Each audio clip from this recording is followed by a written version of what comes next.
Hey, what's good, everyone? So, I'm sure you've seen something about plastics before, right? Maybe you caught a headline scrolling through your feed, or one of those heartbreaking turtle images from a while back. You know, the ones where a turtle's got a straw jammed up its nose. I remember when that went viral here in Canada, man. Like, restaurants started switching to paper straws, and people were absolutely pissed. I'm talking like genuinely angry.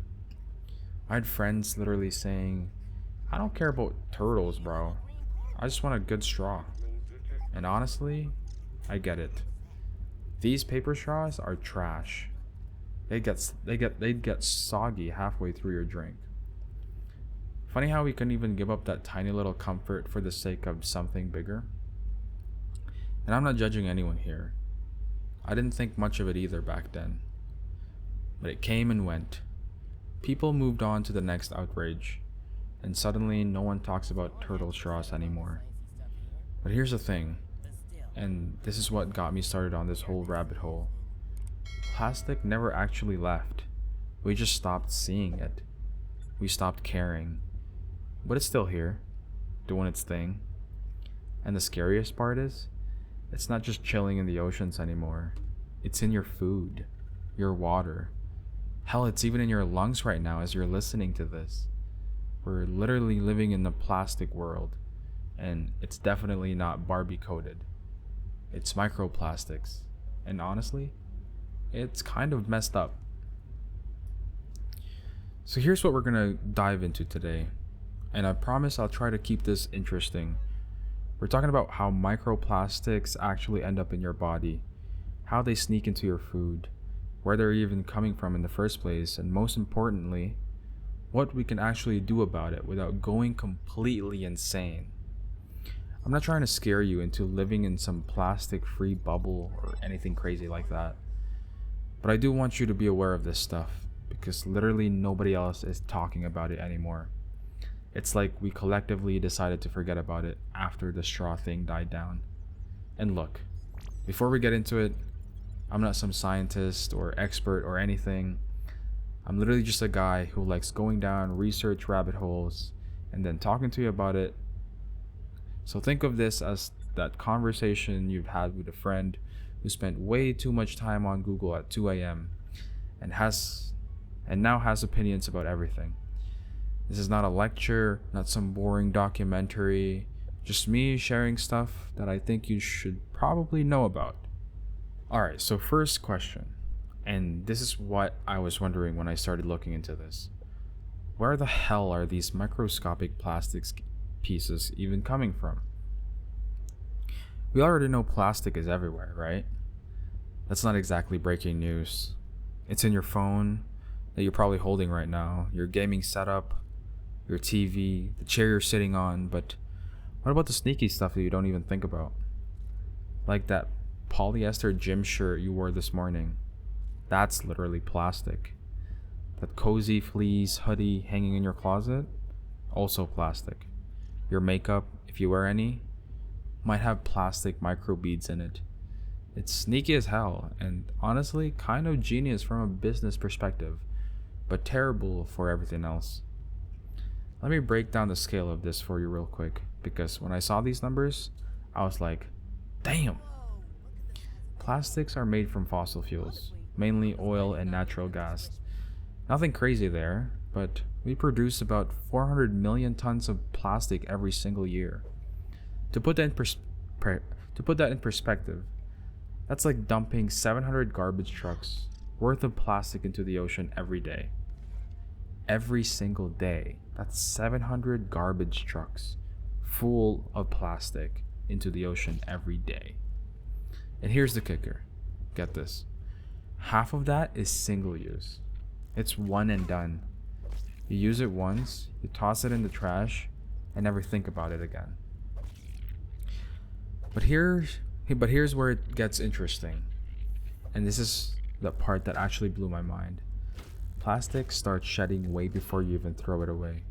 Like right now, if you're wearing anything synthetic, it's probably dropping tiny plastic fibers. Your hoodie sheds microfibers every time you wash it. Your car tires leaves plastic dust all over the road when you drive. That plastic packaging on literally everything, it's constantly flaking off tiny pieces. And if you're one of those people who microwaves leftovers in a plastic container, which, let's be honest, we've all done, congrats. You just slow cooked some microplastics directly into your food. It's like seasoning, but way worse. And we haven't even gotten to the part where you actually throw it out yet. Once it hits landfills, most of it just stays there forever. 91% of plastic doesn't get recycled. Even if you're being a good citizen and tossing it in that blue recycling bin, odds are it's still ending up in a landfill somewhere or just getting burned. And when plastic breaks down, which it does, just really slowly, it doesn't disappear like other materials. It just becomes invisible. Microplastics and nanoplastics. It's everywhere, and that's not even an exaggeration. So how do tiny pieces of plastic go from sitting in a landfill or floating in the ocean to ending up in your mouth? Because that seems like a pretty big jump, right? Well, first one's pretty obvious. Seafood. Fish eat plastic because they think it's food. Shellfish filter water and accidentally suck up plastic particles. We eat them, it's basically that simple, but also kind of horrifying if you think about it. But it doesn't stop there, and this is where it gets really wild. Microplastics have been found in salt, honey, sugar, beer, and even rice. Yeah, that healthy brown rice bowl you had for lunch might have come with a sprinkle of plastic seasoning that you definitely didn't ask for. Why is this happening? Because plastic particles are literally airborne now. They're just floating around in the atmosphere like the world's worst confetti.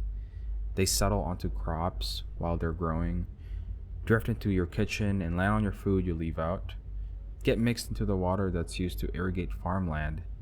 It's like plastic snow, but invisible and way less fun.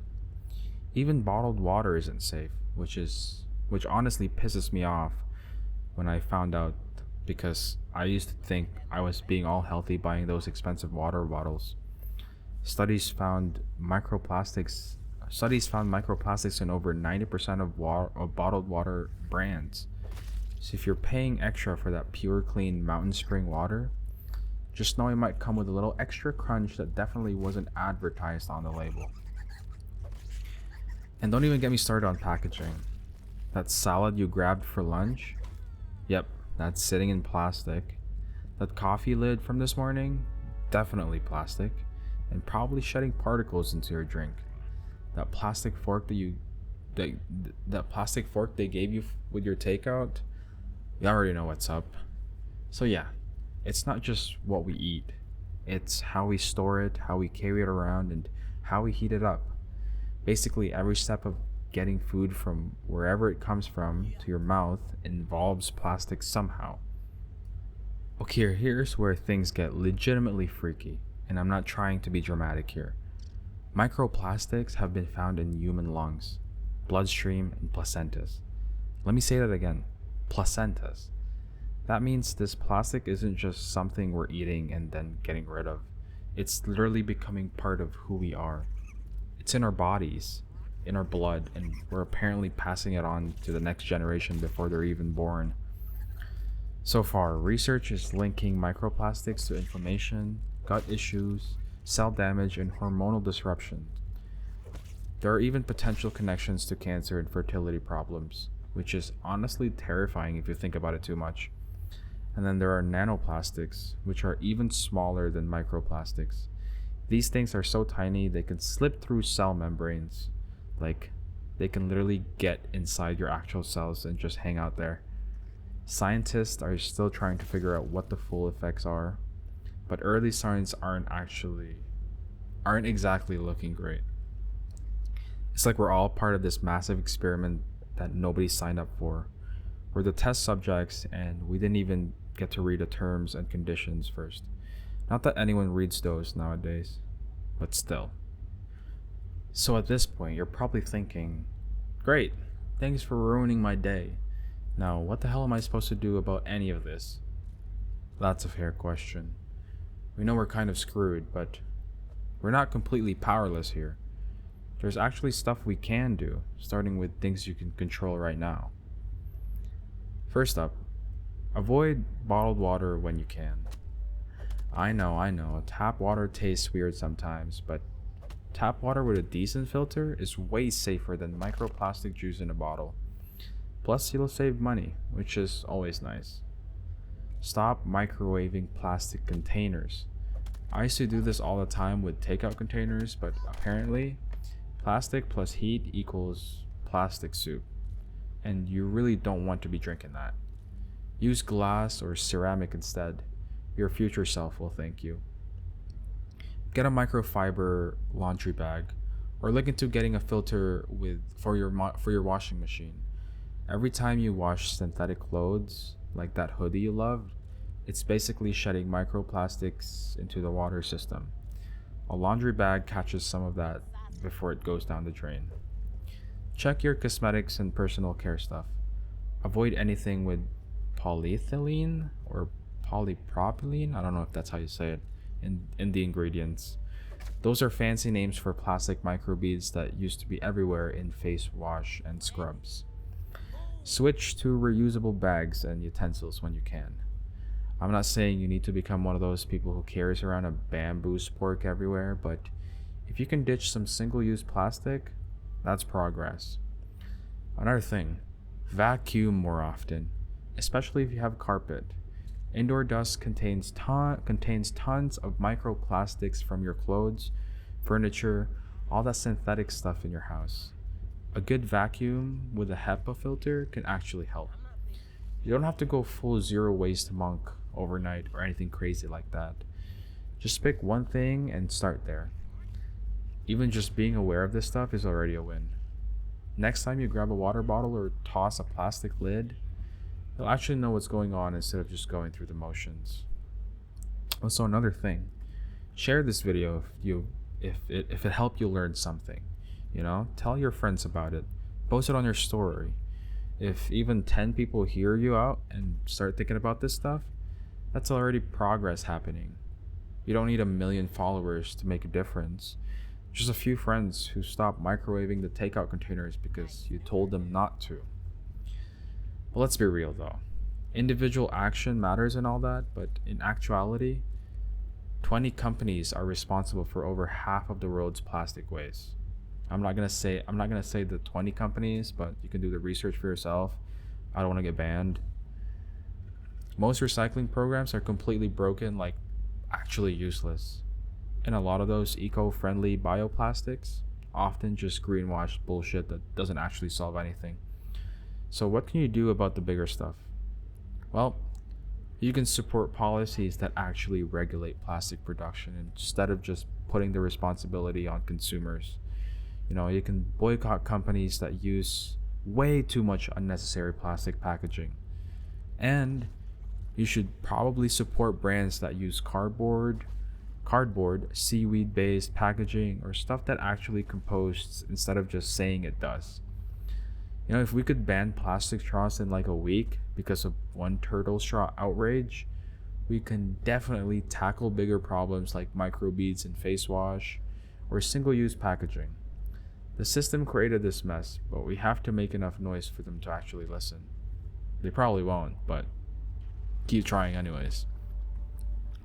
And also, real quick, if you can swing it, get a HEPA air filter for your place. These things remove 99.97% of particles as small as 0.3 microns. Microplastics floating around in the air, usually between 1 and 10 microns. So basically, it's like having a bouncer for your lungs that keeps the plastic out. This is especially useful if you have carpet or a lot of synthetic furniture, which is basically everywhere. Your bedroom is probably the best place to put it since you spend a lot of time there breathing the same air. If you can't change the world overnight, at least you could start with the air in your own room. Also, I'm feeling it like I have plastic in my throat as I narrate this thing. So yeah, now you know. Microplastics aren't just some ocean problem that doesn't affect you. They're literally in your food, your lungs, your bloodstream. It's everywhere. And it's kind of wild that we're not talking about it more. But here's the thing, you're not helpless in this. You can start small and stay aware of what's going on, not stay away, sorry. Talk about it with people you know. Put pressure in companies and politicians when you can. Use whatever power you do have, even if it's just convincing your roommate to stop nuking plastic containers in the microwave. If you found this useful or learned something new, drop a comment and let me know what you think. Share it with someone who needs to hear this stuff. Subscribe for more videos like this if you want. I'm planning to make these available on Spotify too, so you can tune in while you're on the bus, at a gym, or just chilling and doing whatever. And hey, if you made it all the way up to the end of this video, I genuinely appreciate you taking the time to listen. It means you actually care about this stuff, and that's literally where all change starts. One person caring, then telling someone else, and it just keeps going on from there. All right, I'm gonna wrap this up because my throat is hurting. Hurting. I got some microplastics in it, I'm not gonna lie. Thanks for hanging out with me for a bit. Peace out, and I'll catch you on the next one.